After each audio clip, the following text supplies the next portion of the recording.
Hi, Michael Day here again. In this video we're going to talk about getting the best sounds out of the snare drum. You do that by making sure that you have the drums properly tuned, including the snares, as well as using the proper sticks. For concert drumming, I like to use these rather large sticks. These are made, the Tim Jennis model made by Vic Firth. They are large, they're made out of a really dense wood, and they give a really nice bounce, and they give a full sound. And so when you're playing with a large group and you want that full sound, especially with the snares on, these kinds of sticks have that good bounce. When I'm playing drum set, I like to use a smaller stick, and it gets a better response on the cymbal, and it's a lot lighter and I can move around the drum set a lot easier. So I like to use a smaller stick with a really small tip for that.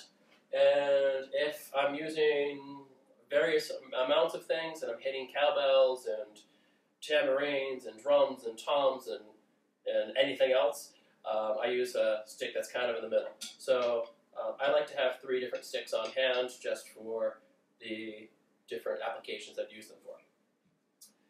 The tuning, there's many different ways to tune snare drums, and depending on if you're playing concert, if you're playing in a rock band or a jazz band, you're going to tune the drum a little differently. For concert playing, I like to keep the drum quite tight, and that gives a nice response. This drum head is made out of calfskin. It actually came off of an old bass drum that I had refit for this drum. And I have to tune it quite often because it changes with the humidity. The modern plastic drum heads keep their tuning quite well. Generally, the tuning is somewhere, sometimes they keep it around an A or a B flat of the tuning, depending on the stick. This snare drum, which actually I've had since the 4th grade, this was my 4th grade snare drum, I used for the drum set, and it's tuned quite a bit higher right now. If you've noticed, I have a little muffle pad that I keep on this drum. This drum does not have an internal muffler. Most of the snare drums that you have will have some sort of muffler in the middle. And you can adjust it usually on the side. And you want to make sure that it's resting just on the head. If it's too tight, if it's resting too hard on the head, it might actually pop the drum head off of the frame. If it's too loose, it doesn't serve any purpose and makes the drum ring a little bit more. And then for the snares, you want to be able to, you can adjust the snares, and again, you want to have it in that perfect middle position. If it's too loose, then it'll create, I think I went the other way, it's too tight now, which ends up sounding pretty good, but you could stretch out the snares. If it's too loose, it sounds not quite right. So you want to make sure that you adjust the snares to be in that perfect middle. If it's too tight, you might risk ruining the snares, but again, if it's too loose, it has that rattle sound.